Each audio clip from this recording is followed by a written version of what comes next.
শনিবার যায়, রবিবার যায়, কাছে আসে না বন্ধু ফিরে, ভালোবাসি না আমায়।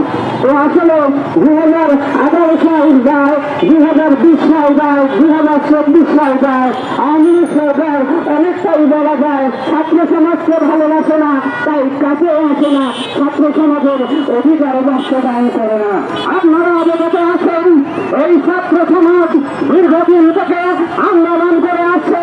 এই আন্দোলনের প্রেক্ষিতে 2018 সালে মাননীয় প্রধানমন্ত্রী গুরজর সিং তিনি বলেছিলেন, এই দুটার আগে ছাত্র সমাজ বিশ্ববিদ্যালয়ের পড়াশোনা বাদ দিয়ে, ক্লাসের পড়াশোনা বাদ দিয়ে বিভিন্ন কিছু করে তারা রাস্তায় অবস্থান করছে।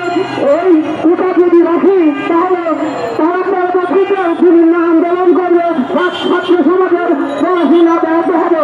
এই গুরজর সিং বিভিন্ন দিক বিবেচনা করে 2018 সালে চাকরিতে আবেদনের ক্ষেত্রে কোটা পদ্ধতি বাতিল করেছিল।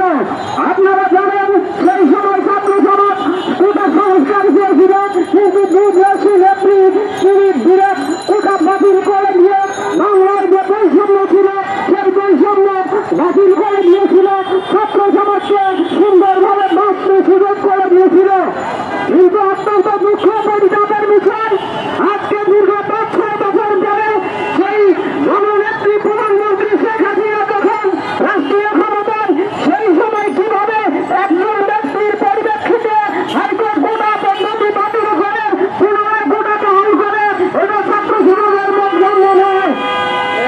তাই আমি রাজনৈতিক কেন্দ্র থেকে, এই ঢাকা বিশ্ববিদ্যালয়ের বাংলাদেশ থেকে ছাত্র সমাজের পক্ষ থেকে এই রায়কে ভিন্ন হিসেবে প্রত্যাখ্যান করছি এবং অনতিবিলম্বে আমাদের রাষ্ট্রীয় আইনি প্রধান এবং ইসরায়েল মহাপদ্য আপনি অনতিবিলম্বে এই রায়ের বিরুদ্ধে আপিল করে ছাত্র সমাজের অধিকার বাস্তবায়নের সুযোগ করে দিন। একই সঙ্গে বলবেন যে চাকরিতে আবেদনের বয়স আপনারা জানেন বহির্বিশ্বে 162টি দেশে 35 চাকরিতে বেশি। এই একই কথা বারবার বলতে ছাত্র সমাজ ক্লান্ত হয়ে গেছে। তাই আমরা বলতে চাই, এক কথা বারবার বলবো না, আগামী রবিবার পর্যন্ত এই ছাত্র সমাজ যে আলটিমেটাম দিচ্ছে, সেই আলটিমেটাম নেওয়া হচ্ছে, সেই আলটিমেটামে আমি বলতে চাই, যদি আগামী রবিবারের ভিতরে কোটা প্রথা বাতিল, সেই সঙ্গে চাকরিতে আবেদনের বয়স 35-এর প্রজ্ঞাপন করে দেওয়া হয়, তাহলে বাঙালি ছাত্র সমাজ শুধু ছাত্র সমাজ নয়, এই ছাত্র সমাজ পেশাজীবী সংগঠন, ছাত্র সংগঠন, বিভিন্ন সংগঠন মিলে রাষ্ট্রভবনে আসে তাদের অধিকার আদায়ে। চাকরিতে কোটা প্রথা বাতিল করুন এবং চাকরিতে আবেদনের বয়স 35 করে দিন। আমরা চাই না বারবার রাজপথে থেকে ছাত্র সমাজ সংগ্রাম করতে। তাই আমরা বলতে চাই, মাননীয় প্রধানমন্ত্রী দেশরত্ন শেখ হাসিনা, আপনি তো জনগণের নেত্রী, আপনি তো ছাত্র সমাজের নেত্রী, আপনি তো শিক্ষাবন্ধের নেত্রী।